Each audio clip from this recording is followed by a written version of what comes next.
Got the trees, so the bird trees. Okay, folks, I'll call this meeting of the Board of Appeals to order. First of all, a few housekeeping items. Gentlemen, who was out to see any of the properties before us tonight? Nope. Okay, nobody did. Have any of you spoken with anybody about variance requests before us tonight? No, other than to follow email threads between you, Mr. Chairman, and staff. Great. And does anybody anticipate needing to recuse themselves from any of the items tonight? Yes, I have to recuse myself from agenda item 2 and item 4. All right. Anybody else? All right, very good. Does anybody have any corrections to the agenda tonight? Is what we have before us? Alderman LaFave has asked to speak first, so I'll get to her in a bit. Before that, we better deal with the minutes from the last meeting. Have a motion? Make a motion to approve the minutes. Second. Yeah, we have a motion made and seconded to approve the minutes from the September 17th meeting. All in favor? Aye. We're good. Okay, Alderman LaFave, you have the floor. Yes, on item 2, and now I guess it's 4, I didn't receive that, but I don't see any problem with it as the city has not contacted me. They had approved the plan, so at the county before, so I didn't hear back from anybody. Okay. So personally, I don't have any problem with, what they're requesting on those two. And then on item 3 about the Ferris wheel, my husband John got the letter. We are 3 houses from Bay Beach. Nobody on my cul-de-sac on my street have contacted me. In fact, I told Mr. Dietrich here that it might be an improvement because now they'll block our view of Kitty Island. No. So I don't see a problem with that either. Nobody questioned it. So I think that's, according to the neighbors, it's fine. Okay, And it's in my district, both of those items. all right. So I would like, just say that, and, because I have to get ready for a county board meeting tonight. Okay. All right, you're relieved. Okay. Thank you. Thank you. Okay, we'll get right into it. Mr. Wong? Yes.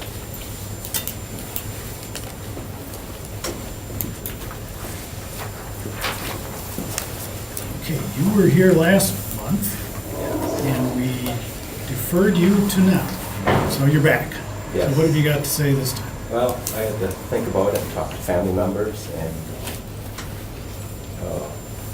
do we start way at the beginning or? Well, you can explain what's changed since last time. The last time, as I recall, the board was at the point of kind of skeptical about going forward with this, so we deferred it till now and the chance that you could come back and think about it some more. Okay. So I understand that, at least as far as I can see from the diagrams here, you're proposing to tear down the 2 other auxiliary buildings? Yes. So that was, what kind of stopped me last time was, I expected to ask to take down the mini barn with a single car garage that, if I have to remove that building too, that doubles the size of the project. So that's where I got stuck last time. So that's what I had to think about. And so, what I'd like to do, I'd like to ask if I could keep it because it would be nice to have the homeowner stuff nearby with a lot more snow blower. My nephew's going to college and my brother needs a place to stash his car because he's going to Madison, so his car is here. And the biggest reason I didn't really want to remove the garage is it's a bit of a Frankenstein. It was added onto twice. It started out as a small single car garage, and I added onto it. So to get someone to buy the building and haul it away, that might scare them away. So I'd have to tear off the additions, and then it could be moved more easily. So it would just be so much easier if I could just leave the single car garage there. Just like the other, I asked for a 30 by 30 building. Okay. And The two smaller buildings in the back, you indicate you will tear down. Yeah, well, that's, Do I understand it correctly? Otherwise, I'm very confused. oh, well, no, what I'm doing is asking if I can keep the one building, just remove the mini bar and keep the one single-car garage.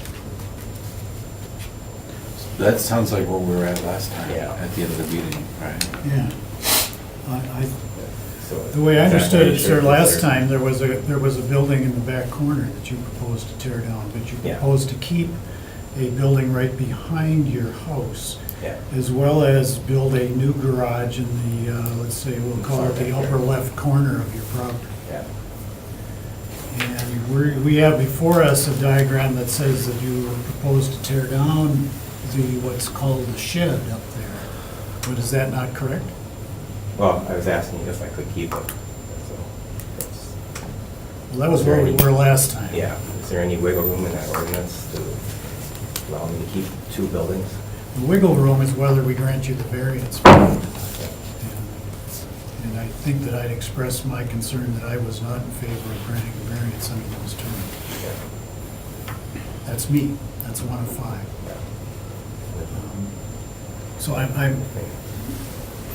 take it you're here to ask for how much can you get to keep? How much Yeah. will the board accept as far as what you're proposing? Yeah, because I asked the neighbors, it's okay with them if I have two buildings. Because we have such deep lots there, we can find room. So, otherwise, Well, let me get a sense of the board, as long as you're up here, sir, since essentially what you're doing is negotiating with us. That's fine. My feeling on this is that I had trouble with what was being proposed to the extent of having 3 auxiliary buildings in his backyard. I mean, I want to ignore the regular old garage that he's got at the end of his driveway. But I would be in favor of one building with the 2 torn down that he has shown. But if there are others amongst us that have a different opinion, I want to hear it. No, I'm with you. That's what I felt too. I'm in agreement with what you just said. Okay. and I have to do it. The only bad thing is then you depend on someone else to show up to remove the building. And that's where it was with the brothers building. We depend on other people if things go sideways. Yeah, People don't well, show up. that's for you to administer, but I believe, Paul, that even if he proposes to take down those 2 existing outbuildings in the backyard, he needs a variance on the interpretation that we went through last time. He may, yes, that still may be an issue. And then, so, okay, then if I'd have to, I would tear down the 2 outbuildings. And then what about the cement? I don't know if I asked or, I don't recall getting an answer last time. Can I leave the cement there and put my patio furniture on it? It's close to the house. That would work, because otherwise that makes it such a huge project to also remove the cement. Essentially, you want to use a patio. Do you know where he's at with regard to impervious surface, Paul? I don't think that's a concern. It's not a concern. I don't know. I would have a problem with that. Okay, so, Last time you said I was asking for a 30 by 30 building. yeah, in the back upper left corner of your property as we Yeah. look at it You here, said right? You'd rather I went with a slightly larger building and removing 2? And so then how much slightly larger? Well, then you had proposed, I believe, 900 square feet, or how big was it? 30 by 30. 30 by 30. If you tore those down and went with my interpretation of the ordinance, you'd be okay. So I would be okay if you went to 1,000, Oh, okay, but that's me.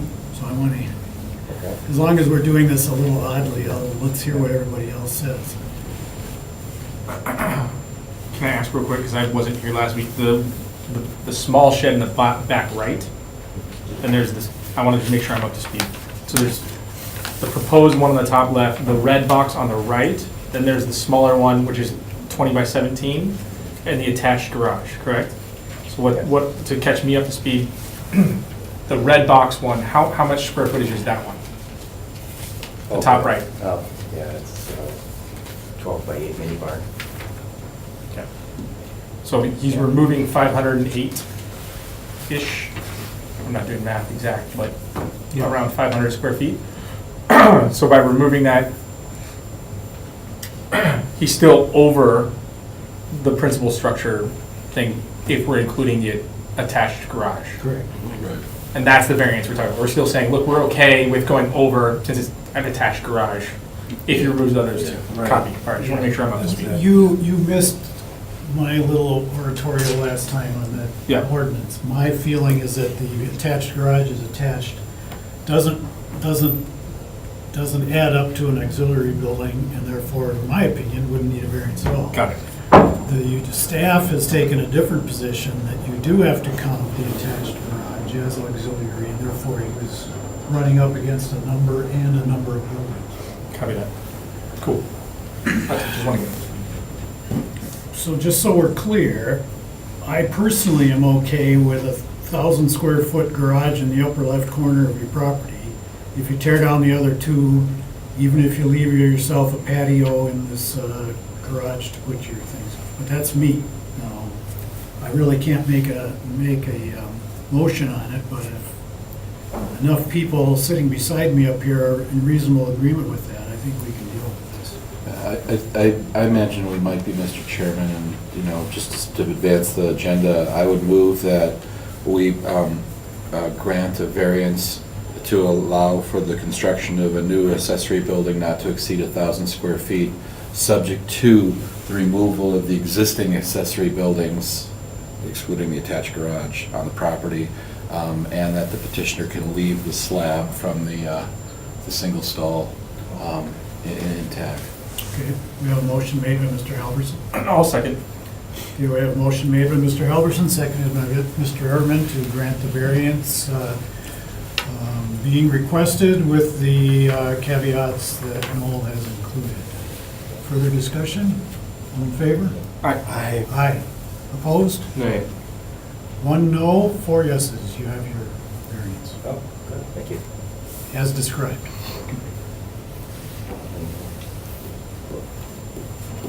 So stop into our office when you have a chance, we can talk about permitting. Time frame. The variance is good for 1 year. No, it's just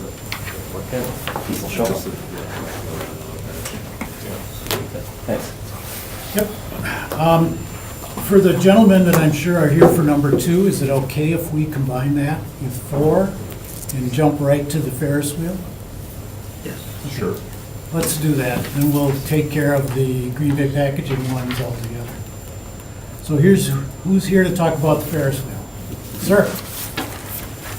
Yes, thanks for your consideration. My name is Dan Ditchite, I'm the Parks Director. Okay.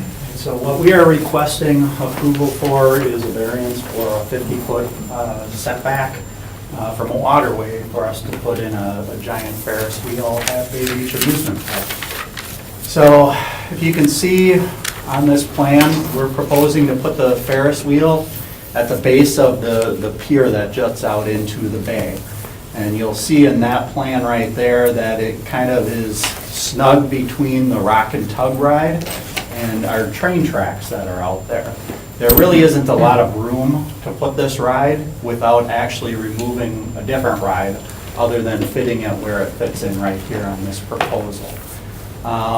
The ordinary high water mark, and this kind of shows you more of a detailed plan of where the Ferris wheel would go, how the walkways would go around it for pedestrian circulation. And I'll just step right up to this map because it's not real clear on here. The ordinary high water mark is probably about here at the base of the riprap. What we're proposing to do is have the footings for the Ferris wheel probably about 20 feet away from the high water mark. And then the structure of the Ferris wheel is right here, so the Ferris wheel will spin this way. We do have one building that's going in, and that's in this location, and that's a utility shed. I believe that shed is outside of that 50-foot setback. One thing I did want to point out is that we also have approval from the DNR to install a sand beach out at Bay Beach Amusement Park. And we have the permits already. We have the majority of the funding to do it, and we're planning on doing that beach project next year. Now, as part of that beach project, what we're doing is we're going to be filling in a portion of the bay with sand. And we're actually raising the grade, which will in turn push the ordinary high water mark out about 50 feet. So after that beach is installed, we will be within the 50-foot setback, and we wouldn't need the variance at that point. And our intention is to build the beach next year. So right now, we're asking for the variance just to get us by for the next year. So, any They just questions? have to take it down if they don't build the beach. right? Exactly. Well, that's what I'm worried about. It seems to me like you're jumping the gun. Do we know, and do you have evidence that once the beach is in, you wouldn't need a variance at all? I do have evidence, and I can show it to you. I don't know if it's included in the packet of what we're proposing to do and what the DNR approved. And that shows, and I can pass this around. Let me show you section plan. So this right here is what the DNR approved us to build. So you can see the riprap here. You can see that the existing ordinary high water mark is right here. And we are proposing to fill in the sand out to here, which is, you know, over 100 feet out into the bay. And so the ordinary high water mark shifts to out to here. And you can see this is 30 feet, this is 17 feet, and then our wheel is actually back here. So this shows that we are beyond the 50 feet after that beach is installed. And just so you know, we do have already $5 million that we bonded for this project. That's already been approved by the city council. The money's in a bank account, or in our city account already. The DNR has granted the permits for the beach. And, you know, our plan is, we're engineering it now, and that's our plan, or our intention to build it next year. But like I said, for now, there really is no room to pull that wheel back further without removing a ride. The grades are substantially different between the Ferris wheel and the rock and tug. The Ferris wheel actually sits a few feet higher, and we would have to probably remove one of the other two rides if we don't get the variance. Is the Ferris wheel, because there's a pier, Yes. is the Ferris wheel sitting on the pier as well, or? The Ferris wheel is sitting on the land side, but the actual wheel itself is going to go beyond the land out into the bay. It's gonna feel like it's on the end of the pier It'll for feel the like it's- customer. Right, So- what I'm getting at is if the sand is here, is the pier sitting on top of the sand, so then it doesn't really matter, we're going off of the pier? The Ferris wheel is going to be on top of the existing dike, as close to the top of the riprap as we can get it. Okay. And then the pier will go out from there. So why aren't you doing the sand beach first? Part of it is the funding. So the Ferris wheel itself is actually a donation from the Friends of Bay Beach. It was a $2 million donation. That project was approved last year, and they secured the money for it. They actually purchased the wheel already. And so the wheel was actually in production prior to the beach being approved. So it just takes a while to go through the approval process and to do the engineering for these projects. So the wheel was approved about a year before the beach was. So that's why the beach is kind of a year behind the wheel. So our intentions would be to start construction on the wheel yet this fall, if we can get approval for this, and have the Ferris wheel open to the public by June of next year. Now, the DNR is familiar with all of this? Yes, they have seen this all, they have approved it. For the Ferris wheel, one thing they did require, we are building a portion of the pier right now, because once the wheel is in place, we can't build that after the fact. So we are doing some of the pier infrastructure right now, And the DNR did require that we actually have that as a concrete slab versus a wood deck, because they didn't want grease from the wheels to get down into the waterway. So that was a requirement from them, so that's what's in our plans and specifications. And then everything slopes down this way onto the land side. So the DNR has seen this, and they're in agreement with it. They're in agreement with, or at least not in disagreement with, the order in which things are being done. Correct. Paul, can you explain to us, or to me at least, the certainty that the rest of it's going to get done? I can't do that necessarily, no. Perhaps you can explain the process that the applicant referred to, and let us know what approvals, at least as far as the city has, it still needs and already has, As far as filling in the bay? as far as doing both of these projects. Well, there are two different projects, right? So one is the landward side, and that falls within kind of the zoning side of this matter. The other side is handled, I suppose, by the DNR and Corps, I guess. And that's a separate project that would not necessarily involve us in permitting. But they've both been The Corps and approved the and, DNR have approved the beach project And already, they're both and we have approved the and funded. permits in hand. and the beach is funded as The well. majority of it is funded, so we've already bonded $5 million that's sitting in a city account, and then it was contingent on fundraising and grants. And the mayor is actively fundraising for the project. We are actively looking for grants. We are well on our way of achieving that goal. So I would say it's going to be very likely that this will happen. It is a high priority for the city to put this beach in. And the biggest obstacle was getting the DNR permit for something like this. And because we have that now, we've kind of already surpassed the biggest obstacle. And then the second obstacle is the funding, and the vast majority of the funding is already in place. So you get 7 million in place. It's considered a $7 million project, but that project funds the boardwalk, the beach, the pier, a concession stand with restrooms and showers, parking lot improvements, and then some improvements to the pavilion. So it's one of those things, so even if we're not fully funded with the last $2 million, let's say we only come up with $1 million of that $2 million, we can easily phase the project in and then do a portion of it later on, because there's so many different elements to this. But I will tell you that the pier, the boardwalk, and the beach are going to be, the highest priority for that funding. So in effect, then, that aspect of the project, which is your top priority, Mhm. is funded?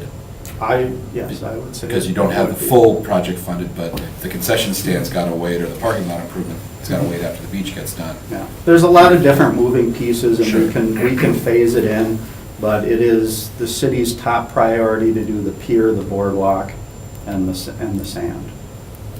And you've got the Ferris wheel, it's ready to go. The Ferris wheel is in production and being delivered early February. So what do you do, what's your plan if you don't get a variance tonight? If we don't get a variance, our options would be fairly limited. What we would have to do is we would have to go back to our engineer and have them modify the design. This is one of those things where the city, our consulting engineering firm, was not aware of this ordinance, as I wasn't either, until it went through the site plan approval process. And that's when it was notified that we might have an issue with it.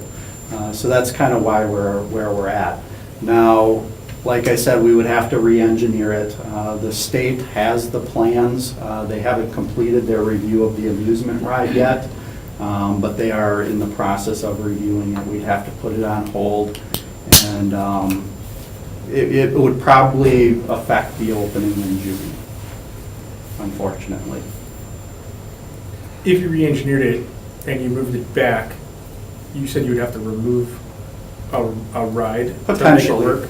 Potentially, I can't guarantee that until you have an engineer look at it, but you can see how tight it is, and if you move it back, 30 feet, that could play a big role into some of the other rides. But the bigger issue is the timing.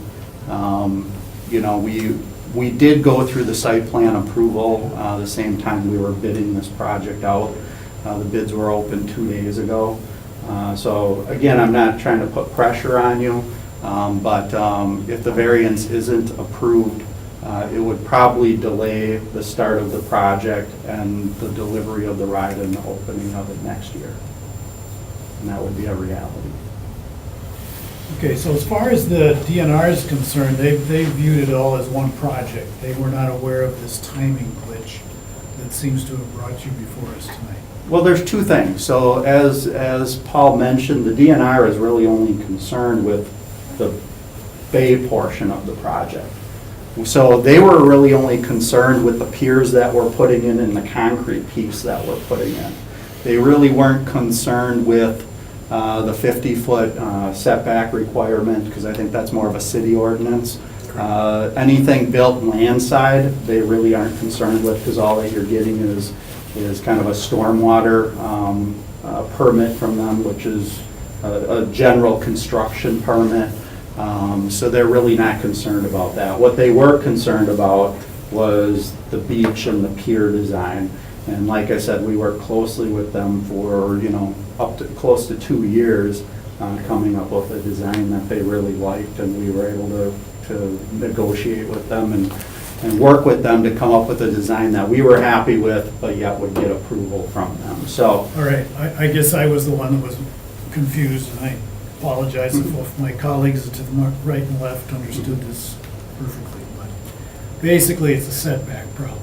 correct. It's a setback problem defined by the city Correct. that has relationship to Waterways. water levels, but it's one that you've imposed, it's not one that comes From the accompanying Yeah. DNR. I haven't imposed it, but the code is imposing it. Well, we'll blame you, Paul. This to me, Mr. Chairman, seems like a pretty clear case of folks who've lined up all their ducks as best as they can, and there's a pinch right now in terms of phasing, but that they've got the approvals they need to have and the funding coming down the pike, and I think we should let them get on with their job. I agree. I have a question on the design of that structure as it sits right now. Yes. Is it designed to resist wave action and whatnot before the sand's in place? Yes, we are not affecting the riprap shoreline. What we're doing is we're adding sand over it.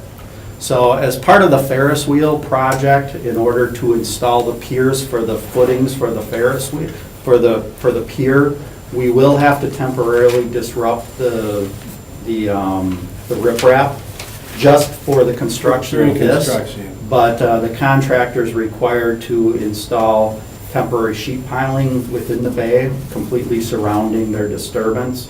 And then once this is built, they'll pull the sheet piling out. And the DNR has approved that temporary sheet piling. Okay. So the berm will be protected during the construction of this. And then when the beach is done, we won't have to do that sheet piling, because all we're doing is adding sand over the existing riprap. Okay, it just appears that you're going beyond the edge of the top of the berm. You're not doing that? That existing edge of the top of the berm is not being affected by this? We are actually building higher than the berm. Higher than the top of the berm? Correct. That's- About, I think the wheel is maybe 2 feet higher, or the footings for the wheel, I think, are 2 feet higher than the Okay. top of the berm. I don't know the exact height, but it is higher. And in relation to the 100-year storm, you're above that? 100-year storm, I'm not sure of. I know we're above the ordinary high water mark. I mean, Okay. the Army Corps of Engineers, when they built that dike in the 70s, I believe, they engineered it to withstand, I don't know, do you remember what the 100-year, what storm event I'm not they sure did? how much engineering went on at that time. I mean, it was secure the shoreline, Yeah. but. So Okay. if nothing else, we're improving it in this Right. particular instance. Okay. But really, the Army Corps of Engineers set the height of that dike, and we're not going to lower it. You're not going lower We're not going beyond beyond it? Okay. Okay, with this Yeah. structure? Correct. I With think- anything out there, we're never Okay. going to go lower. If this was a habitable structure, it might be a different story relative to the Right. floodplain, maybe having to elevate it, but not in this case. I mean, this is huge playground equipment. Right. Well, I'm thinking that the structure was maybe planned with that sand in place, and so maybe there wasn't a structure to protect the base of it without the sand, but that is not the case. Yeah. So that's what I'm, okay. Okay. Move to approve as requested. I'll second. Okay, we have a motion made by Mr. Halverson, seconded by Mr. Babcock to approve the Ferris wheel variance request. All in favor? Aye. Opposed? 5-0. Thank you. Yep.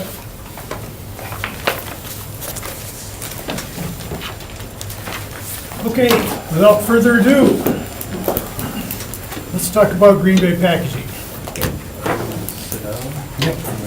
Stick around.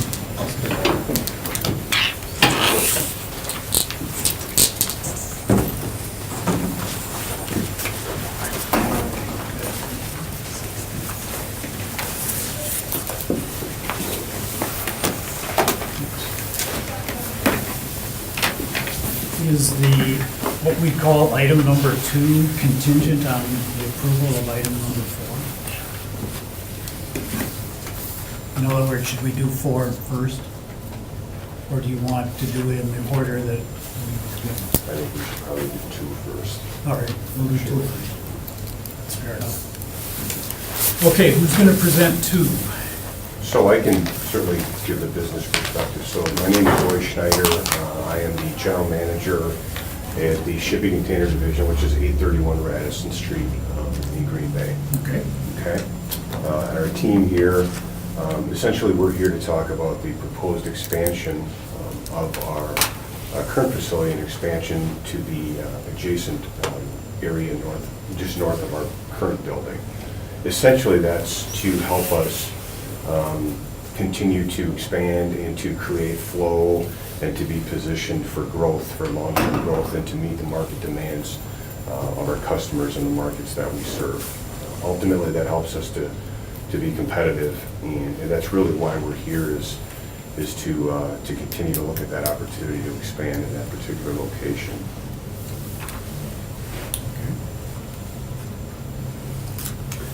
And we brought an extra drawing Yeah, that that's maybe right. just helps visualize this a little bit better from the standpoint that what's in green is the proposed addition, and with the existing building on Radisson to the south of it. So this would show kind of how it fits within the property, and then the new is the new property line, with the property that they've acquired from us.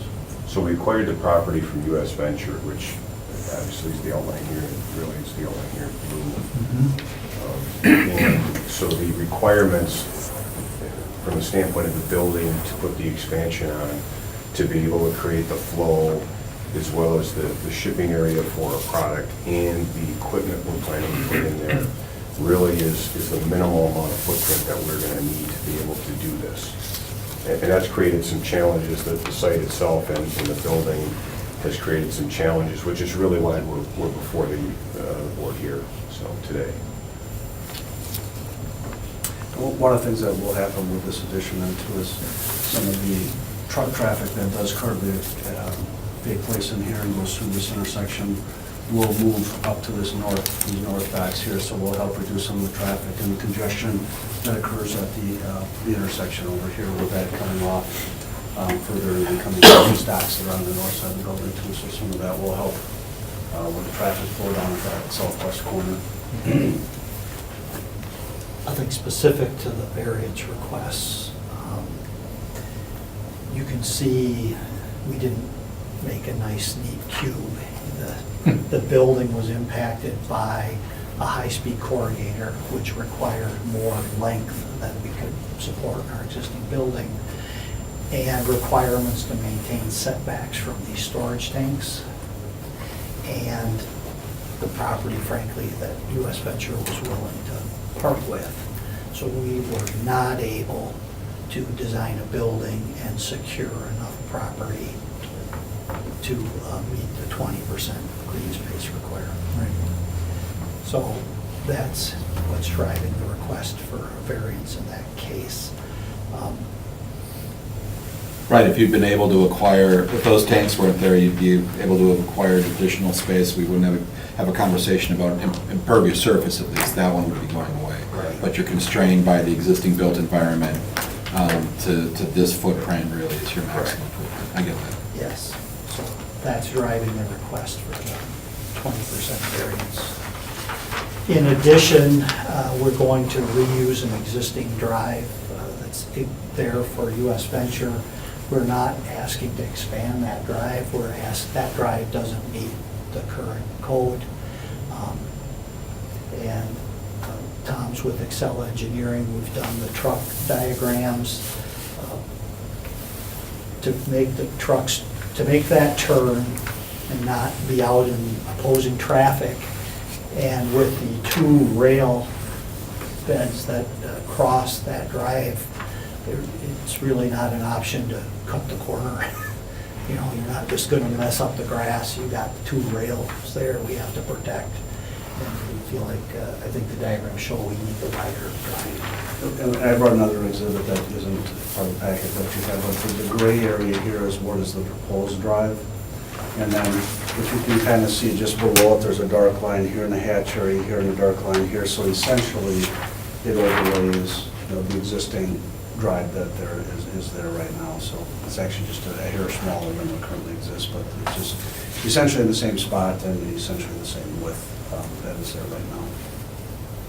And that will be a shared drive between US Venture for the tankers coming in and out of there, along with what's required for their shipping and receiving on these docks here. Okay, so you're able to use an existing driveway, basically, that you didn't have to purchase. So you're leasing or getting some sort of right-of-way across Yes, somebody else's property. Correct. Access easement. You're fixing up the access to the whole area, which I'm sure they appreciate as well. So we've seen these types of things before. We've actually got a discussion item later on the agenda to talk about it some more, because they keep coming up. Yeah, we've seen this situation where we need a wider driveway for turning. So that doesn't puzzle me. I guess you could say that the impervious, to me, the impervious surface isn't a problem because of just the general area. We've got a very large area that is all industrial. It's difficult for me to say or to see how what you're proposing to do is necessarily that much different than what is there now. So I realize that's probably not copacetic with the way the ordinance is, but I can understand the need for it, and I can understand that if you had purchased the rest of the property, you would have essentially had a mitigation to declare that you were okay on that. So as far as item number 2, I don't know about you guys, but I sure don't have any. Yeah, I think that we're gonna get the sticky stuff on the next one with the floodplain, so I'm supportive of this too. I think they're making it as best as they can, given the circumstances, and are improving the driveway probably a bit. So I would move approval of the request under item 2 as presented. I'll second. Okay, we have a motion before us. Made by Mr. Halverson, seconded by Mr. Everman to approve the variance requested on item number 2. Specifically, those are the driveway issue and the impervious surface requirement. All in favor? Aye. Opposed? 4-0. Got that one. All right, thank you. And we'll note for the record, for the recording anyway, that Mr. Hutchison has recused, so we have 4 voting members for these items. All right. We'll segue into number 4 then. So just to kind of give a little background on the floodplain issue, just so everybody kind of understands that a little bit. The current building exists at an elevation of 585.1, and the floodplain is at 586. So the current building is in the floodplain as basically this whole area. And if you look at the floodplain map, you know, everything in blue here is in floodplain, so this whole area is in floodplain, and the existing building is below the current floodplain. And by the floodplain ordinance, you either need to build your 586 is what they establish as the floodplain elevation, so approximately a foot, 11 inches above where the building is right now. And then they require you to have a safe buffer area of 2 feet on top of that, so to an elevation of 588 would be the protection level. So that would require the floors to be approximately 3-foot difference in height from between the existing elevation and the proposed building, that this would have to be 3 feet higher to be out of the floodplain. And with the process and the way that the work flows in here, with the line that's in here and everything, they have rolls of paper that they're transporting around 70-inch the way to those. Well, the way the rolls. paper rolls will be okay. Finished product from the Yeah. corrugator. Okay, sure. So So, work in process. yeah, so the work in process and moving between them and trying to go up and down the ramp to overcome the 3-foot difference would really be a challenge if this had to be 3 feet higher than what this is. In the design of the building, the way it currently stands right now, it will be precast wall panels for the exterior wall of the building, and we've used a bentonite sealer up to 3 feet on the wall so that the precast planks themselves are designed for the water pressure. The seals between the planks are designed for the water pressure. It's just that basically the openings outside at the loading docks, and then because of the type of facility is, we need an exit door every 100 feet for fire department access into the building, and those openings are not, you know, the flood-proof type openings that would exist on the building, so. Could they be 3 feet above The doors, the doors? Could they be elevated?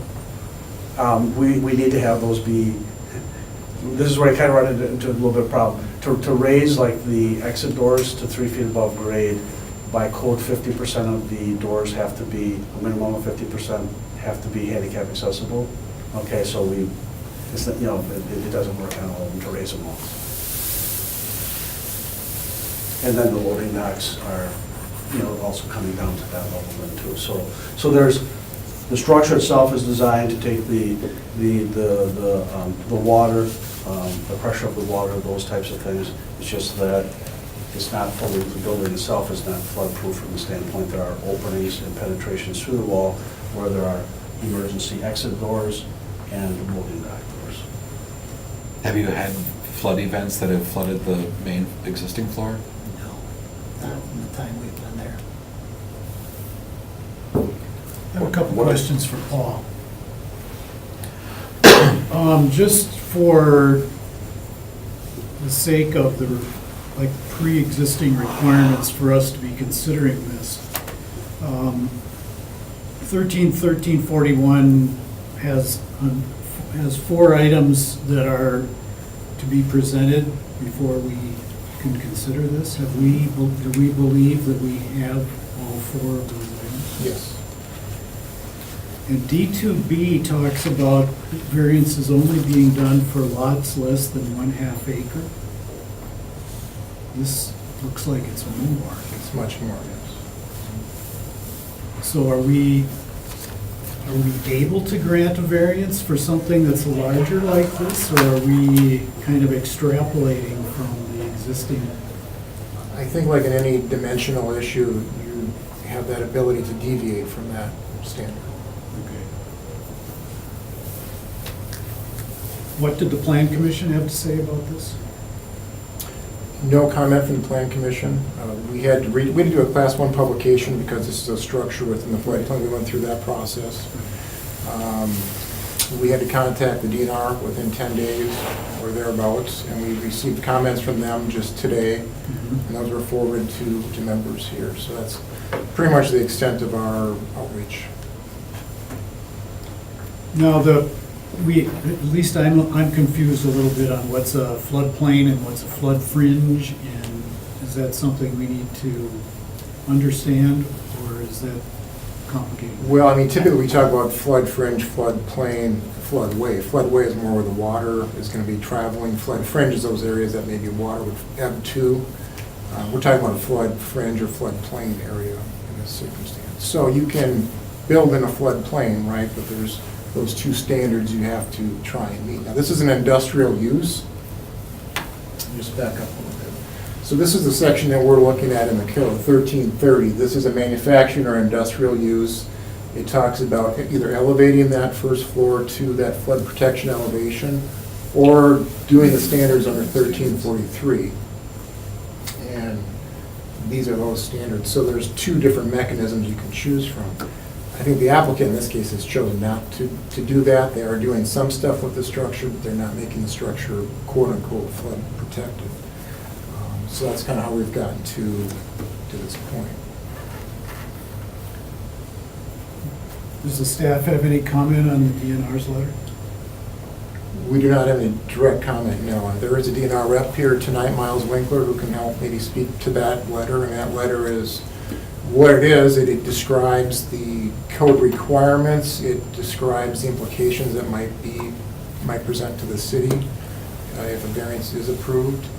It also gives the ability for the DNR and FEMA to oppose an approval that's presented here tonight if that's the case. So there's just basically fleshing out the circumstances that could apply to the board, making them aware of the circumstances. Well, I would like to hear a lot from Mr. Winkler, so if my colleagues up here are interested in hearing too, I think I'd like to invite Mr. Winkler up. Okay. There's one more chair left. Mr. Paul. You got the right shirt on. Yeah, I know. They're playing right now. 2-1. Who's If that? anybody wanted to know. Dodgers. I didn't want to know that. Okay, Mr. Winkler, you're familiar with the letter that Ms. Callaway prepared Yes. and that we got today? I guess I'll say that I considered the letter pessimistic to the proposal. But perhaps you can explain to me perhaps what I should be reading and what I shouldn't be reading in the letter. Okay. I think three of the important things to read is it helps you make a decision. It's the decision criteria that's outlined in the letter. And it's unique property limitations, no harm to public interest, and unnecessary hardship. Those are the three items that you look at when you consider a variance. I think in this particular case, you're looking at unnecessary hardship from a physical, the dimensions, the things like that. So, but more important, it's to let you know that it is your decision. It's not a department decision. We don't make that decision. What we try to do is give you good information so you can make a good decision. I guess I highlighted one thing here that Meg had said, and that says, keep in mind that the applicant has the burden of proving that their application meets all the statutory requirements for granting of a variance for each request. And what does that mean? I think it appears to me to mean that they need to provide you that information, if it is unnecessary hardship, why it's meaning that. So that's part of it.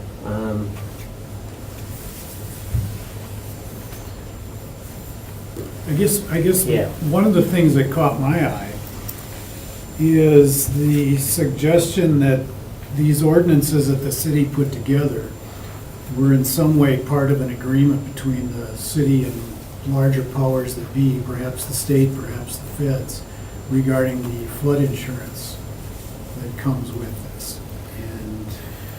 And could somebody help me understand exactly where those connections are? But by adopting the ordinance, and Paul can help out too, and having that ordinance in place, there is flood insurance, subsidized flood insurance available to everyone in the community.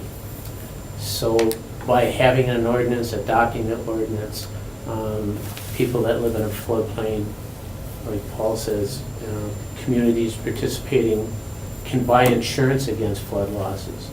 So that's the intent. And the intent of having the ordinance is also to reduce those damages in the floodplain, because, when you talk hurricanes, you talk flooding, and like, northern Wisconsin, northwestern Wisconsin got hit hammered, 2 years in a row? So they got really hammered. So FEMA comes in and they cover people, and they pay for damages and losses. But by you as a community adopting the ordinance, you're helping them out by, bringing those risks down. It's about risk, that's what it is. So as staff, we're kind of, we have the task of helping individuals in the floodplain work through their issues, their problems. I have to talk to Miles sometimes to get guidance as well, but it's about best management practices that meet the ordinance to help construct in the floodplain.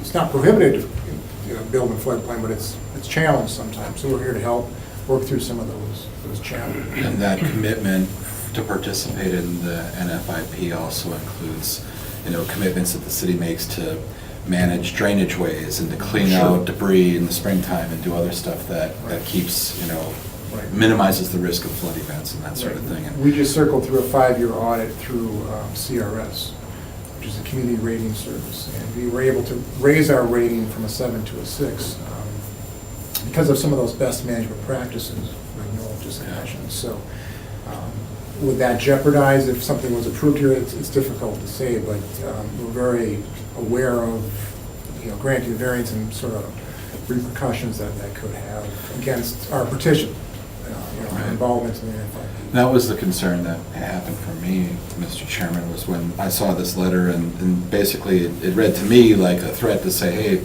I don't think this is meeting the test, and if you go ahead and improve it, we can escalate, and you could lose, the community could lose its ability to participate in the flood insurance program, and that would be, I'm not sure, so many words, it's maybe implied, but I don't know. It was It's an pretty clearly in my Well, it reading. depends, I guess, on how the letter is interpreted. I think Miles is saying this is here as a guidance to make you aware, help you make a decision. Well, there could be actions beyond this, but that's out of our control, out of the board's control. Yeah, but the board, a couple things for the benefit of those that don't go all the way back. We've discussed these types of things for, at least as far as I can remember, with one case of a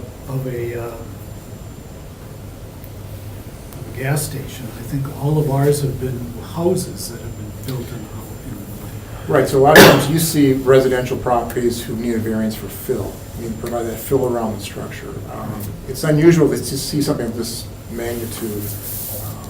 The last one that I can recall was 2010, where you approved, or the board approved, a variance in height for a mobile home. That's the only time I can remember. Obviously, this is a much different scale and project, but Yeah. this is very rare for the board to see a matter like this. And the other thing is, we are always under the risk of being second-guessed and having a lawsuit through district court or something like that. Sure. For our ordinary variances. What we have is the extra level here. I don't want to characterize Ms. Callaway's letter as a threat, but I agree with Noel that the implication is strong. That, they could review it and do things. We can do things to you if we disagree with what you did. But even beyond that, to me, the difficulty that I have with what's being done here is, if there's a tacit agreement, or not even tacit, explicit agreement between the city in putting this ordinance together and other larger powers to be that are operating under the assumption that all of these ordinances will be properly administered. That's something that I think we need to take into account, and I guess maybe I'm the only one up here. I'm having a little hard time struggling with this one. yeah, I hear you, Mr. Chairman, in the fact that, part of me wants to see, given how much, we don't normally have this much guidance from the ordinance in terms of how we make our decisions. Right, yeah, it's pretty This clear. one, I had never had to go through so many references in the ordinance, because it was like, then you'll consider this, but only this, and then I was jumping back and forth between subsections of chapter 13. And, you know, and being directed as to how to make our decision beyond just the determination of hardship. That's new for us, I think, as a group. And then with that letter, it kind of seemed to raise the stakes a little bit. But Paul, if we could, go to the, we're looking at, you showed us a little bit ago about the industrial development and the sort of things they needed to do for the floodproofing, the standards. Yeah, then go to the next one that you showed us after this one. Yeah. You know, granted in all this, no matter what our interpretations are, you know, one of the things I did get clearly in reading that is like the burden's on the petitioner to demonstrate that they've addressed this. And I guess just looking at this list of, you know, standards to the extent possible, what of these things are you folks proposing to do here? And I know you talked about that verbally, but maybe if we just went through it in terms of what's on this list, and you told us a little explicitly, okay, yeah, this is where we said we're doing the 3 feet up the wall, and this is where we're doing that. That might help us feel that you've done everything you can do, given the constraints of this site relative to addressing the demands or the desire of the floodplain ordinance, so that we can get to the point of, okay, there's a hardship and you've maximized the responsiveness, we can get to an approval. Sure, I guess maybe we could talk a little bit about that. By the way, my name's Tony Barco. I'm the manager for electrical and mechanical systems for Green Bay Packaging. And we did not take this ordinance lightly. There are also allowances in the ordinance to talk about variances. So there is an intent that we can have a discussion. Right. We approach this building with, first and foremost, if we can raise the building 3 feet, that's super, we're done. That's the easiest thing to do. But we have to recognize this is a 123,000 square foot addition on an already existing 330,000 square foot facility. Right. We talked about needing this building to install a new high-speed corrugator. That corrugator is going to replace 2 existing aging assets in our facility. They produce in excess of 160 million square feet of board a month. We are going to come off that new corrugator, now a single stream of work in process corrugated board on a corrugator that's capable of running double the speed of any of these ones. That product comes off as a loose stack. So we create corrugated board, we cut it to length, and we stack it. And those stacks can be 70 inches high, they can weigh several hundred pounds, and it's basically a deck of cards. So no corrugator plant that I've ever been in would design inclined conveyors. They're just inherently too unstable and present a risk to our employees, you know, to have that kind of load slipping, falling, tipping. Not to mention that in our business, if you tip one of those loads, people have to manually restack that, and there's ergonomic issues. Typically a couple or 3 people at a time. Yeah. Now, if we had unlimited space and could span that 3-foot elevation change gradually enough, but again, we're in a very confined space. There is no safe way, and all the WIP in the plant would have to make that transition over that 3-foot elevation change. We just do not believe that that's in the best interest of the safety of our employees. Yeah. Now we're left with, okay, coming down to grade and flood proofing the plant.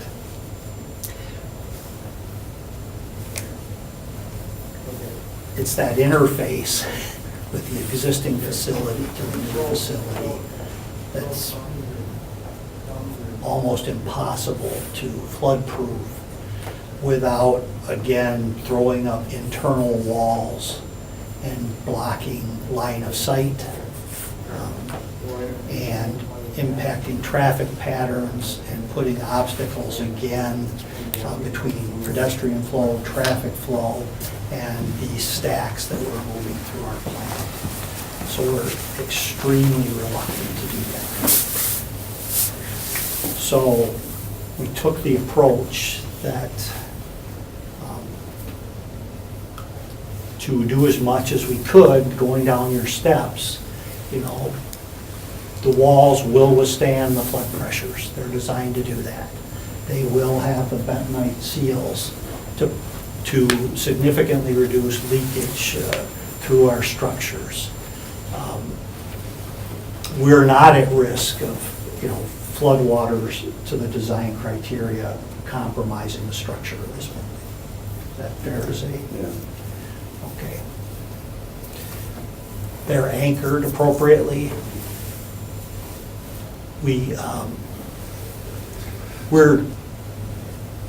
We're uncertain how we can flood-proof that interface with the buildings. That's the hard part. Even in the current design, we can still sandbag the doors. There's lots of administrative and procedural procedures we can and would put in place to help secure this building, but we have not found a good way to maintain the safety standards we have for our production facilities and isolate between the new and the existing building. So, and strictly from a business standpoint, if this whole building was bone dry, high and dry, we're done. All of our converting operations are underwater. All the surrounding streets are underwater. We wouldn't be Yeah, able there's, to run but this there's section with this. other issues we're gonna all have then, right? Herding cows.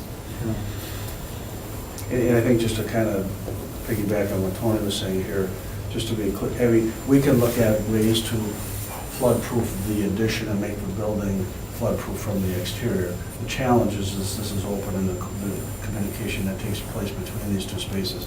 This building is not flood-proof, so if I flood-proof half of it, but this isn't, the Sure. water still comes in this way. Right. So that's a challenge that we have with that piece of it. And then kind of going down this list of things that you have here, you know, 1 we meet, 2 we meet with the openings on there because we're not restricting the flow. We do have the openings through the building. When we go to item C, the floodproofing measures shall be designed, and then there's those 5 items there. So 1, to withstand flood pressures, depths, velocities, that we have done. Protect structure to the floodplain elevation. The structure itself is, but the openings are not. Okay, so the open, so 2 is partial yes and partial no. 3 is yes, we have acreage to resist flotation lateral movement. 4, minimize or eliminate infiltration of water flood. So we've minimized, but not necessarily eliminated that again because the openings aren't flood-proof. And then minimize or eliminate discharges into the floodwater so that we've taken care of. So it's really the openings in the building that aren't flood-proofed that don't meet that, and then it's the openings from the existing building into the new building where the real challenge is because of the communication that needs to take place Sure. between.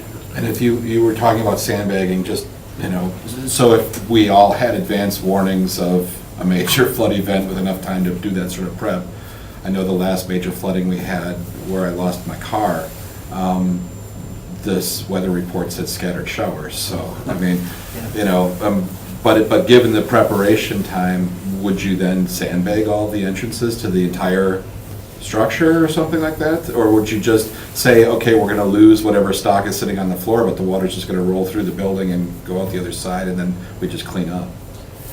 Frankly, if we had lots of time, we would do what we could. And most of the flood-proofing methods that people tout still require prep time. They don't just instantly Yeah, right. slam into place. So would we do that? Yes, we would, but frankly, our time and resources would be better spent knowing that we're gonna have water in the building and eliminating the risk there. Our real key is to protect employee safety. This building is not at risk structurally. We're not running if the area floods, so frankly, our folks are gonna be home taking care of their own risks and concerns. And I think if you look at that map again, too, to that point, the area would all be flooded around, so there's, you know, you're not getting in or out if it's flooded out. And again, I think the reality of the situation is the floodplain is 11 inches above this floor. The safety factor is 2 feet above that. You know, so you're dealing with that. The reality is maybe there's the 100-year floodplain, maybe you're dealing with a foot of water. I have an important question that maybe you guys can't answer, but you alluded in your application to private liability, or private insurance that you guys have to mitigate the risk of a flood. Is that insurance based upon the existence of the agreements that we've talked about earlier?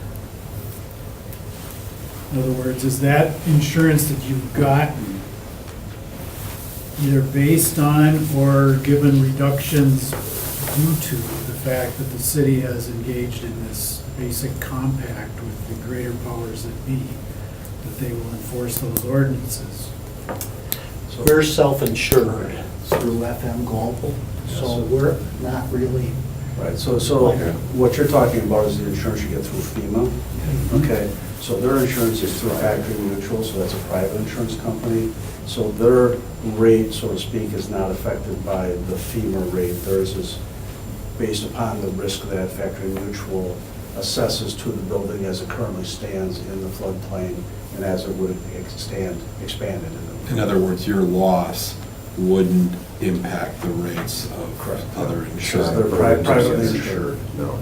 Is the fact that you're even able to get that insurance based upon the fact that there is an established floodplain environment? I think, because we've dealt with Factory Mutual regarding that, so we've had all this information before them to see the impact on the insurance and everything. So I would say, I mean, and we actually had a discussion with them about what actually the floodplain elevation was. So they are aware that it is in a floodplain, they are aware that the existing building is in a floodplain, and they are aware that the proposed addition is also in the floodplain.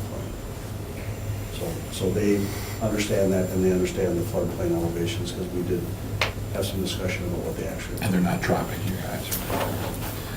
Paul, what was do you know the old elevation before the maps changed? No, off the top of my head, no, I suspect it might be slightly lower. We heard much from Greg or Tommy. You guys have any questions, thoughts on this? I mean, it's a tough situation, you know. Based on the purchase and what you're trying to build, you know, it doesn't make sense to, like you were saying, to raise it 3 feet. You know, it's going to ruin the purpose of what you're trying to do, expand your business and stuff like that.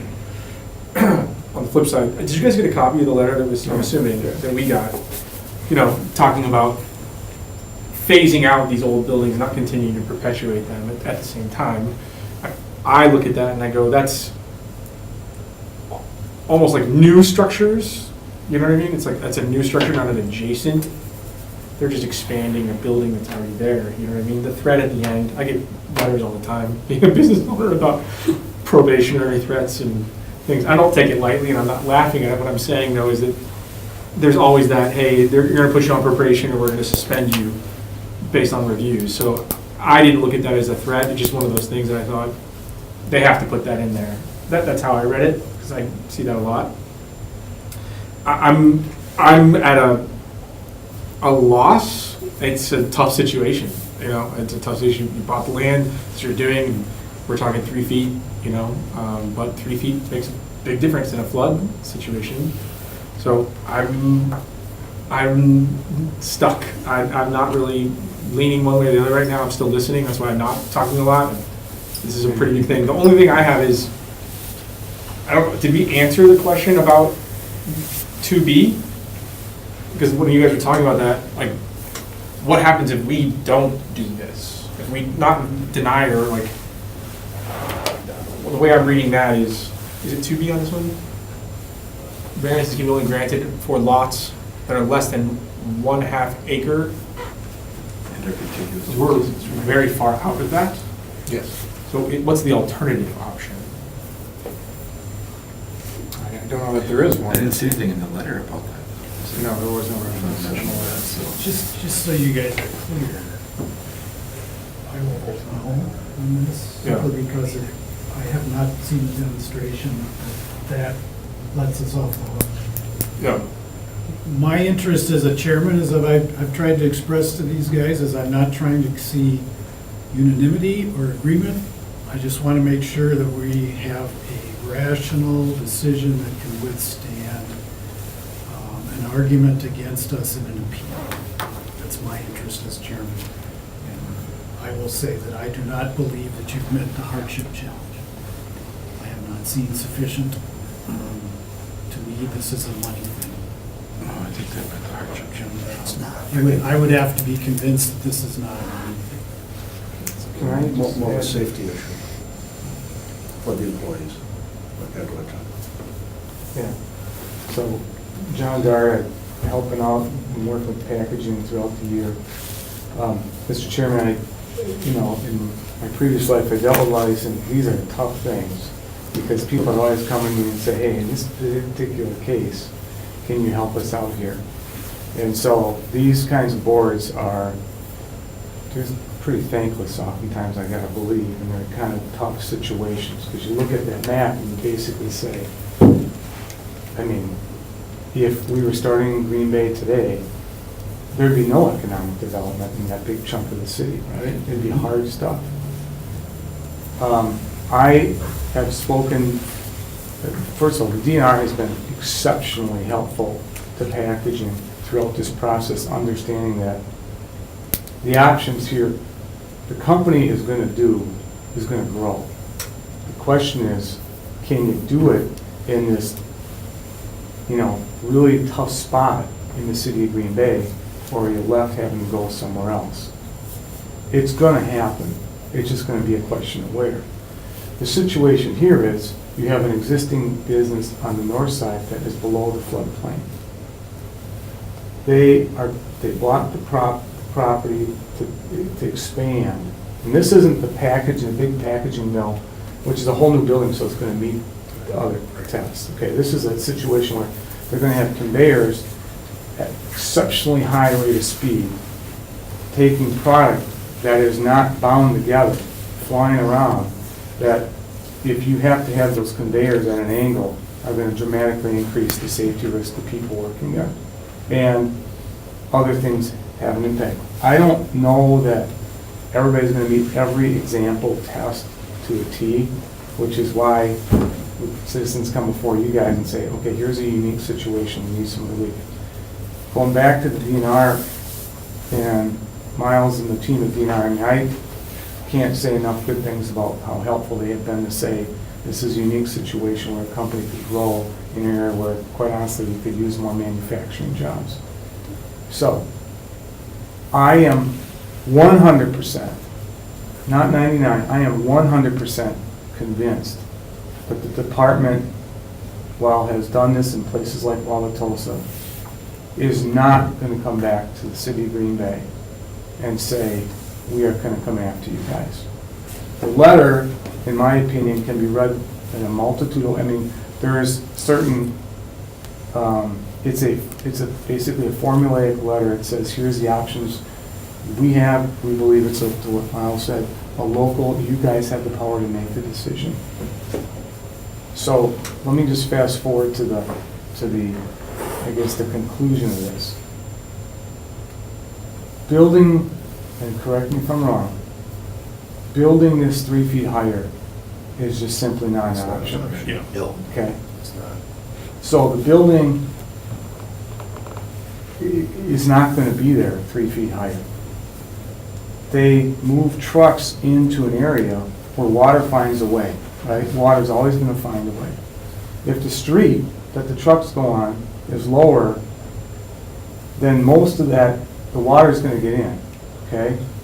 And I'm going to keep coming back to the basic point of this is not easy stuff, but I am convinced that the department is, and if that means that we need to take a break, get somebody on the phone and say, at the highest level of the department, to say, what is the department's practice in this? What have you done, for example, in the city of Wauwatosa, which is the most consistent example of what happened here? They would say, we will not go back at that city. You use your local control to make a decision that's unique to you. The hardship is pretty evident on the structure. And I guess my point is, we have the reason, and you guys, we are exceptionally grateful at how rapidly we were able to try and get on the agenda to talk about this. Mr. Newmeyer, the city, have been very good, because we're going through a lot of permits here, stormwater, sewer, and all kinds of stuff. There is a building season that either begins or ends here very rapidly.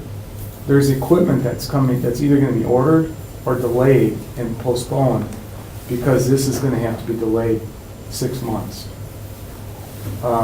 So our hat-in-hand request is, I believe we meet those tests. I believe the department will indicate that as vociferously as they can, while understanding that there is law that everybody has to follow. But, you know, I don't, that is sort of the issue here. Is this going to happen here in a way that meets as many of these tests as possible with a variance from the city, or is it not? And whether that's, I mean, it's awful we even have to be here to ask, because it puts you guys in a tough spot. And things are, you know, the next person will come and ask for things. But I believe that the department is prepared to say, if we need to delay or whatever, that this meets the test. If you guys believe it does, and we are not going to come back and sue you or get you in trouble, or FEMA's not going to get rid of your insurance, you know, all very legitimate things. That is my belief.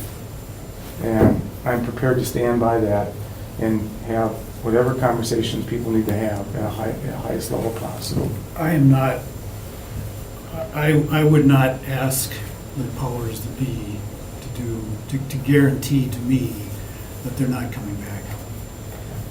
But the difficulty that we have as a board is that there's a letter that we have to provide to you guys, one way or the other, that goes through point by point on why we believe you should not get a variance, or why we believe you met all 4 requirements.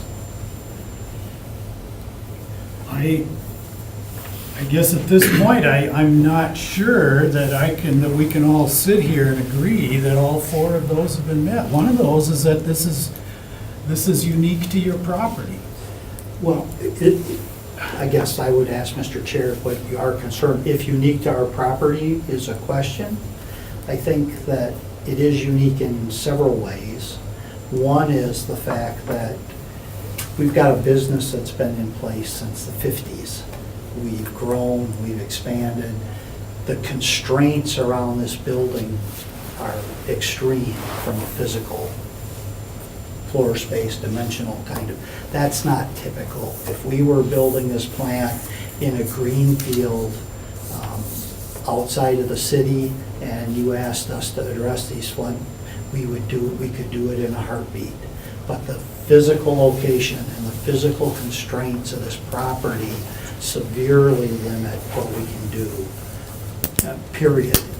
I know you're concerned that it may be a cost issue.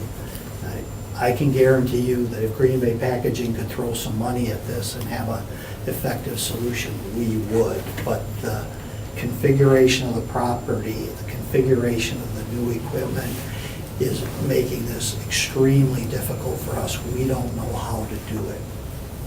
These buildings were built when a Flexol press was half the size the new ones are, and all of our plants are struggling with that. We recently had to relocate a plant in Tennessee.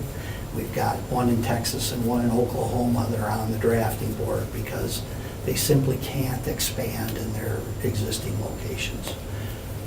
We want to expand here, but the physical constraints just don't allow us to address some of the concerns that I believe you have. And some of those concerns are because we needed to bump, for instance, there's 270 feet of wall here tied directly into the old building that we really can't seal and effectively run our product flow through. And that's really our big concern. If you were in this plant, you would see, I spent a decade shoehorning equipment into very tight places. You know, the biggest safety margin we have for our folks is making sure we maintain visibility, that they're aware of their environment, that we try to control product flow and vehicle traffic flow and pedestrian flow. And this area and the openings required to move 2 high-speed lines discharging from that corrugator with sheets that can be up to 200 inches wide. 70 inches tall, right? Yeah, create the kind of engineering limitations that we have, you know. I don't want to sit here and say, oh yeah, we'll slap some flood dams on the pedestrian doors and you should feel good. The challenge is this interface and how would we seal that building, maintain that building, and still protect the safety of our employees. That's our biggest issue. Sir? I have to interject a little bit because there's what's called wet floodproofing. There's floodproofing that allows, in cases like this, for the water to go through buildings. So when we talk about flood protection, it isn't necessarily to prevent the water and be at that higher elevation and block everything off. A lot of times, for example, City of Oconto, they're going to be putting a park shelter in the floodway, John.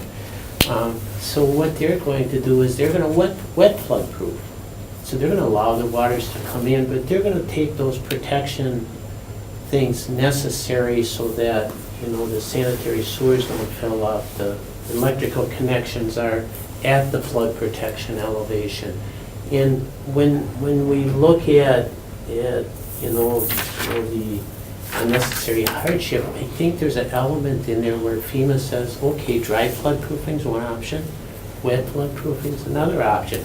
Maybe a combination of dry and wet floodproofing. So I think there's, and the reason I interjected, and I apologize, I just think we were missing that wet floodproofing option here. So, oh, shut up. Thank you. I still have a threshold problem. I'm not sure we can grant the variance. Actually, I've got something on that, but I'd like to hear. No, I was just going to follow up on what he was saying, because in the slide you have prior where it talked about the openings you need and the height of the openings, that is that what floodproofing, because it's allowing the water to run through the building. Come through and then go right, out too. Right, and equalize and go out. So that kind of speaks to that wet floodproofing. So, Mr. Chairman, I looked up the FEMA management for variances in the flood insurance program, and it talks about the half-acre threshold, and it says that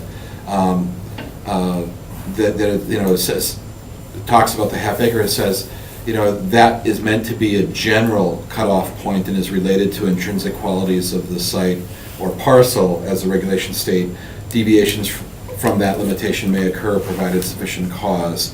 And they're saying in the thing, it says, however, lots that are larger than 1 acre in nearly all instances have sufficient space to elevate structures above the elevation without resulting in adverse impacts. They're thinking about like the residential cases we're always seeing where it's bigger enough so that you can say, no, we're not going to grant it, just get it out of the floodplain.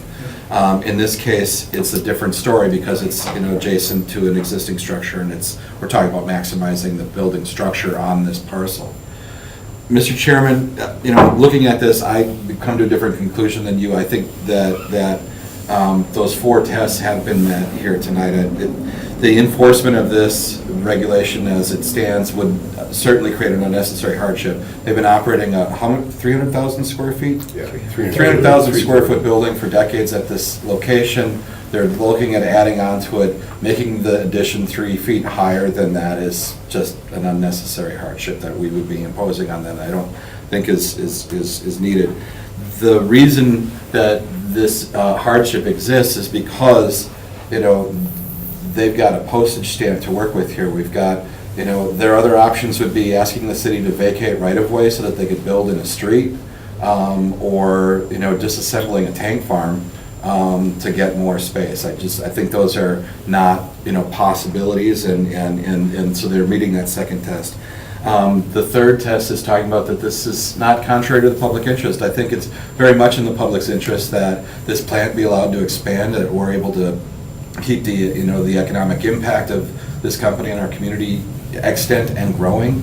And I think that it's in the best interest of our community to you know, support this sort of a development. I also think that because of what they were talking about with respect to their insurance and other things, that, you know, their loss is not going to, it's going to impact negatively, you know, my flood insurance if I lived in a floodplain or whatever, nor is it going to be harmful to the community at large through some other, you know, negative impact, because it's, you know, it's an industrial area and they're building an industrial use in that sort of an area. And that finally, the last one, about it's consistent with the purpose of the ordinance with regard to the floodplain work. Yes, they have not achieved every single thing on that list, but I think they've made an effort to maximize the flood safety of the site and to minimize the potential for flood losses. And they're talking about practices that they'll implement that works for them. I think the rep from the DNR has raised a good point in terms of other ways to think about how you might let floodwaters in if there were such an event and what that means.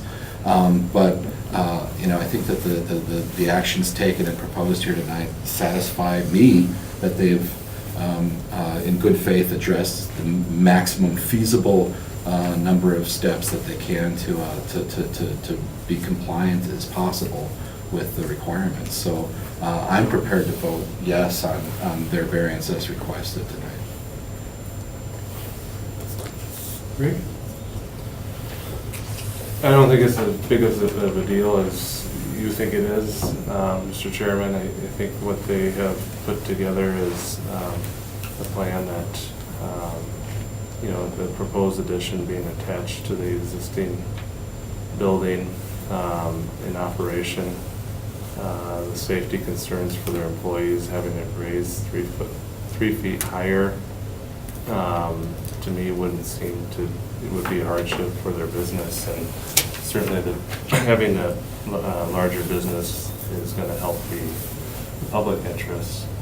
I was very impressed when you were going through the step-by-step of under 1D. It didn't meet all of them. You kind of commented on it too, but it did meet the vast majority of the purposes under 1303. So I would be voting in favor of this request. Okay. Tommy? Can I ask just a question for my sanity? Say we say no. What are your options? You purchase the land, like, is it, we're gonna live in this building until we figure out a different solution, we acquire more property to make the 3 feet work, or we're just not gonna expand this property?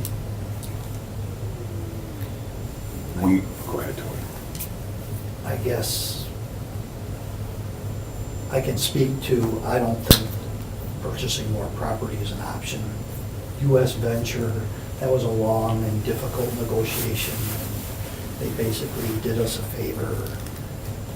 I think we've got what we can get. Are there options to expand?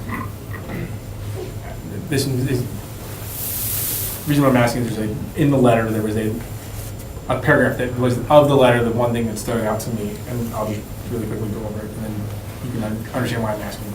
It says, the intent of the ordinance provision is to prevent existing buildings from being turned into new or substantially different building, which would contribute to the longevity or permanence of the building and affect the structural quality of the building. The structure building built today is expected to last about 75 years. The purpose of non-conforming provision is to encourage gradual elimination of non-conformities. And then it goes on. I'm sure you guys read that. So in a way, if I say yes, you guys get it, we're agreeing to basically allowing something to stay in a non-conforming way for a larger period of time, correct? Correct. And Yeah. Tommy, I would argue that a lot of this ordinance and a lot of those regulations are thinking about residential applications, not industrial applications. I think that's where I think I'm. Noel is correct on that. And I guess where I'm at is, let's say the reason why I ask, if you just stay in the building, you make the current building work somehow for you, if that can work as you Which we move, can. then you have to move, Right. literally move somewhere else. And they And that would- hopefully is within the city, but maybe not if you can purchase land or whatever, and that's, It wouldn't be in this. Just because of, I'm not trying to be threatening or anything. No, but no, If no. you look at the size of property, There isn't another there isn't location. another. so there's that, so somewhere else. You demo the existing building and then rebuild it on the property that you already have, right? And make it, the whole thing conforming, correct? 3 feet above where it currently is, correct? I'm not saying you're going to do that, but that is an option, right? It's not. It's a crazy option, but it's, Okay. I mean, yes. I don't think it's a reasonable option. Reasonable option. I'm not saying it's reasonable, but I am saying that you Yep, could do I that. understand. And say you don't do it, you make the building work, it's still gonna flood, correct? Correct. That is correct. To me,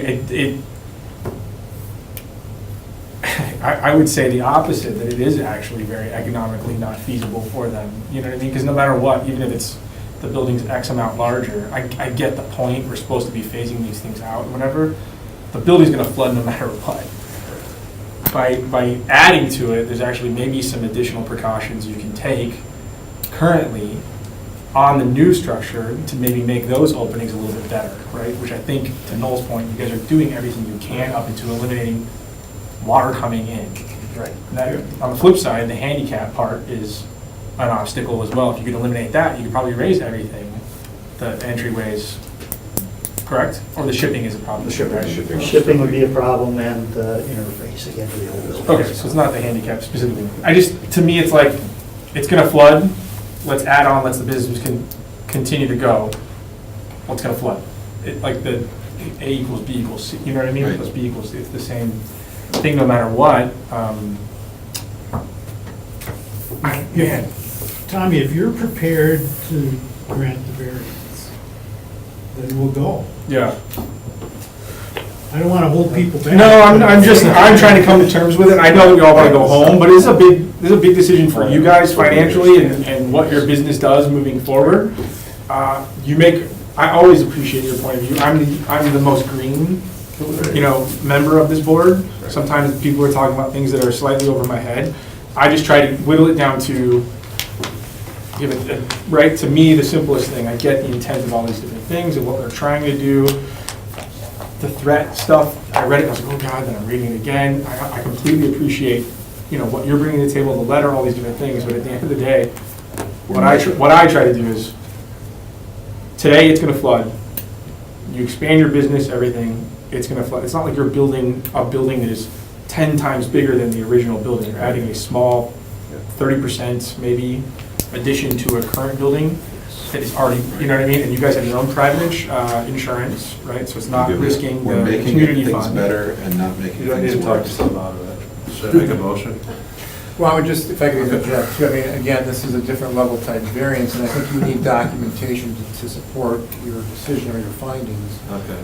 Because this will be shared with the DNR, it'll be shared with FEMA, and there'll be other oversight. So I think, again, the proof of burden is back on the applicant to provide some of that, as Noel had mentioned. So please consider that seriously in your motion about the information you need to document the validity of this request. Okay.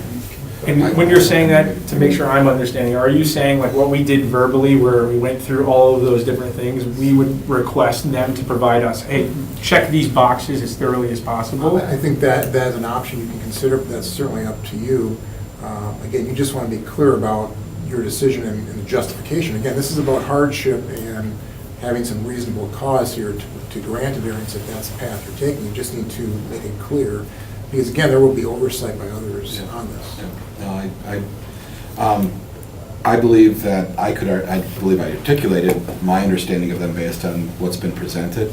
And in my motion, I'll ask you to using those, 13, 134D variance points, A through D there, as well as the specific industrial development, flood proofing stuff, maybe incorporating the wet stuff, that I will ask that you deliver a document to planning that spells it out in the language that is there, that you presented tonight, in my belief, but maybe haven't explicitly put in that format. I'd ask that to be put in that format so we can incorporate that into our record of the decision. And I would move that we grant the variances as requested under item 4, subject to the petitioner producing a summary of their the hardship designation and the flood proofing as it's articulated here. Can I ask a follow-up to your motion real quick? Or no? Go ahead. If we, that, what am I asking? What if they produce a document that has like, oh, yes, we did this, it's like one sentence each? Like, who's the one that's judging the validity? I will and- judge. No, but I'm serious, like, we said through, I think they who's the get what oversight you're- on what we're the asking, you're validity right. and how much detail they're providing that meets our requirement for the approval? A paragraph on each of those bullets, if you will, please. Double space. No flip highlights. Not to I exceed. would think if we're able to convey what we have conveyed here and have discussed, hopefully that would be, now obviously in writing, but we would basically have the same type of format or same Yeah, type and if of- it could just be ordered Structure. like the ordinance Yeah, elements, so you that we guys could know go, what somebody we're could gonna dash have to point to sign a point. letter to, and I'm the guy that's gonna have to sign. If I could add, These are all proposed friendly amendments to my motion here, is that what's Yes. going on? Well, the reason why I asked, let me finish. I would just like, in the documentation you're gonna provide us, I would like something that is fairly definitive that explains the safety concerns. Sure. In my limited understanding of your process, you're gonna have to come from here to here somehow. You've talked about the problems of going down a ramp. I can understand that. Are there other things, like you couldn't put a lift to move it over and bring it down, or things like that? Yeah, we looked at that. Yeah. Yes. Explain to me why this safety issue is something, because to my limited understanding, that would be helpful for me to understand the hardship. Avoid crushes, falls, all that. More detail. Because about if you've got people problems, people safety problems that would be entailed by going to 3 feet, I want to know about it, I want to be able to talk about it in my letter. Yeah. Again, I believe that those have all been adequately addressed by you, so I'm not saying that if we make a decision to pass this, that it's subject to you convincing us, because I'm convinced, that's why I'm making this motion. I would move that then we grant the variances requested, subject to the petitioner preparing a document that summarizes in kind of the structure of the ordinance, the steps they've taken and the concerns behind it, specifically addressing safety and other factors that you've heard from us here tonight. Just so that we've got, you know, a better record of the reason behind this action. I would so move that we make that approval. I'll second. Go ahead, Tom. further discussion. Sorry, guys. Further I discussion. know we all want to go. If we delayed it, I mean, it's a 2-2, seems like it's, I don't know where the vote's going to go.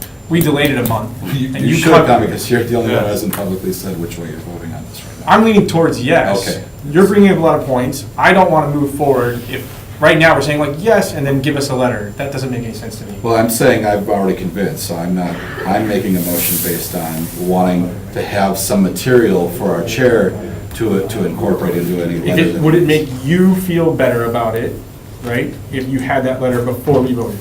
No, It doesn't change you in one way or the other. no, I'm going to vote no. Okay.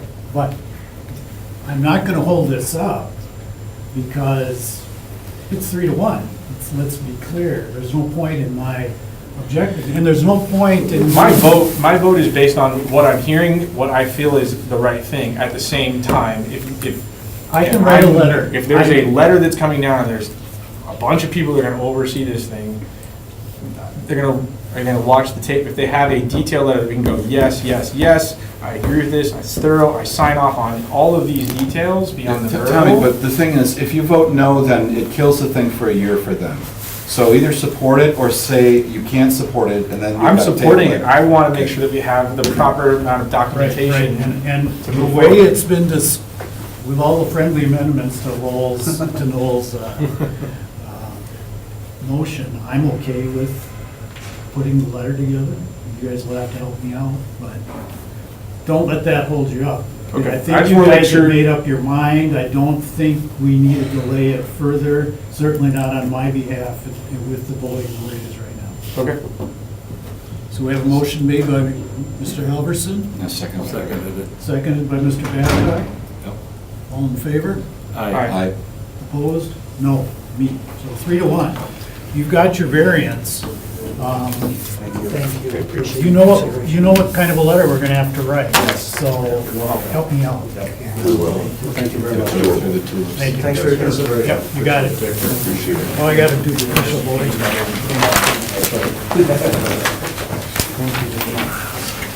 You guys even make it really You've got the score down here, Dave. It's 5-1. Oh, that's not Watch the good. Dodgers win. Now there's 2 more games. Thank you, Paul. Yep, John. Thank you. All we gotta do is. Did we get all the voting for you? They're doing it all All right. squared?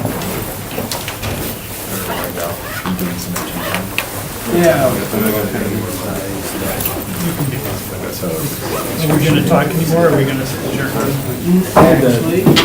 Recent review request regarding Oh, yeah.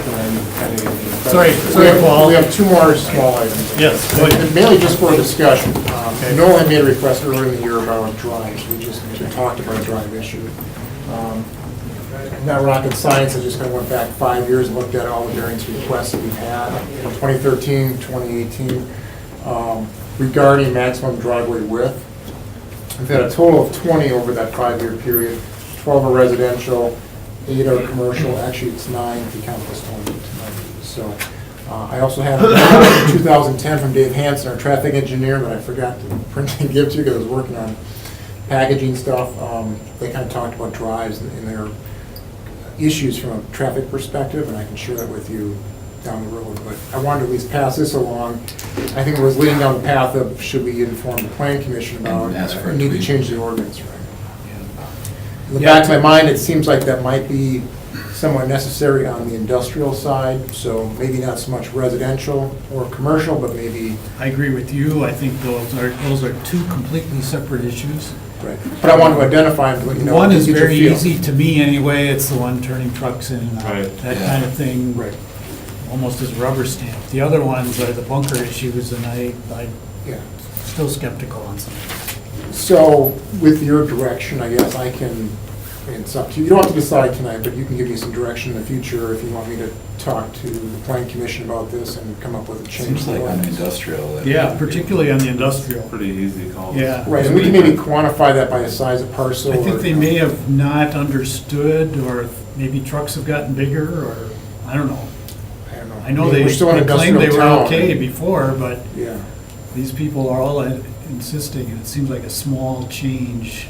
Anyway, Yeah, at least for the industrial side, not, again, not residential or commercial, but I think we can certainly, so if you want to do something tonight or next time, that's up to you, but I can see the well, I need think for we that. can make a motion to support you approaching further, Directing staff to. directing staff, directing plan commission, directing older people, whatever, carrying it up the ladder one step regarding industrial driveways. Potential amendment to the zoning code to address. Is everybody reasonably, we don't need a vote Yeah, on it, that's make a fine. motion. I think it's the consensus of the board that Okay, you carry it to the next step and see where that takes you. okay. Thank you. Thank you. Last item, future training, that was brought up by a couple of members about training for the board, and I reached out to the folks at Stevens Point, Center for Land Use. They tend to do these seminars throughout the state.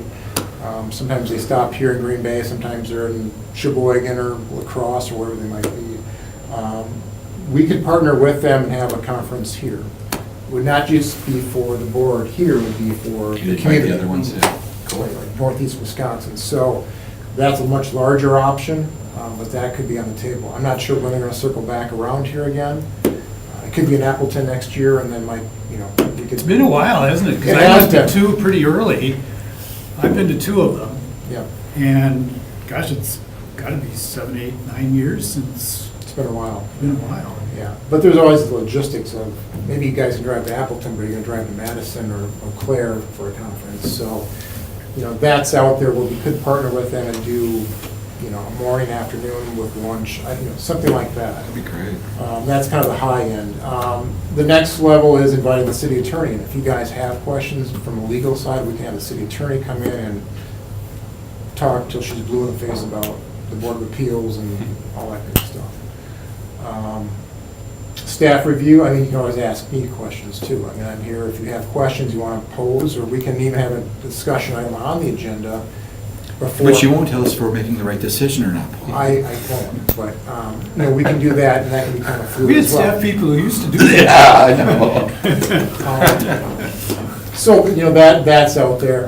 And then we do have the Board of Appeals handbook, that's from the Center for Land Use. I think you guys get those, or I try and get those in your hands. Those That's- are good. That's kind of the Bible, and that's kind of a catch-all, so I would refer you to that as well. So, again, I'm gonna leave the door open, depending on how you feel about this. If you wanna think about it, we can do any one or I think these you could, options. have you talked to the people in Stevens Point about With the rotation. what their plans are? I haven't talked logistics yet, no. There's some lead time we'd have to work on to get that set up. We have to Because invite it isn't just us. There's the other communities, there's right? Yeah, there's plenty gotta of be a lot other, good folks. when the 2 that I've been to, there were a lot of people there. Yeah, yeah, yeah. So, we can do that, but then we're gonna take the burden of hosting the party, and we can do that. It's just, you wanna participate in that, is that critical? I think it's I very do. important. I would. Yeah. We got 4 that haven't been, which is everybody except me, got a glimmer of it in the DNR letter. Yeah, I feel like we're working without a net sometimes. I'd really like to have one more. I've looked through that handbook, but even that leaves me sometimes with more questions than Yeah. Sure. comfort. I could flush out, the logistics of that for the next. Yeah, let's talk. See what they could offer or not offer, and the timing on that. Okay. Cool. We'll see where that falls, and these other ones still could always be an option. Sounds like a great wintertime Right. opportunity. January, I think February. that's when we did it, Exactly. yeah. It wasn't in the summer, I know that. No, it was cold. Yeah. Paul, there's one other big thing that we can't forget about. Yeah. We got a letter that we have to draft. And I think staff should at least take a crack at it. About item 4. Yeah. You want to kind of exit out of this items, or? Yeah, I just want, we can talk about it on the record as far as I'm concerned. Okay. I'm just Just not under reminding this, it's you, just not under this item. we've got Okay, it. yeah. No, we're out of E2. We're back to number 4. Okay. The follow-up to the follow-up that we as a board need to provide to, is it FEMA, is it, I couldn't, I Well, the kind of lost. DNR, yes, and they're Everybody probably wants always- to know. Right. But there's a letter that we have to provide Yes. that says this and this and this and this is the reason why we said yes. Correct. And if you could at least start to take a crack at that, particularly with whatever information you're starting to get in from the people that sat here. And, What we said. you could circulate, yeah, what we said. But you can circulate that out to us via email, and then we can, at least be taking a crack at it Right. collectively. Yeah. I think it's going to happen sooner than later, because there's a 30-day window here where Yeah, people can. exactly. So we So- need to get that out on the street Yep. as soon as possible. Right. So be aware of that. Otherwise, I think I'm talked out. Move to adjourn. Second. All in favor? Aye. We're done.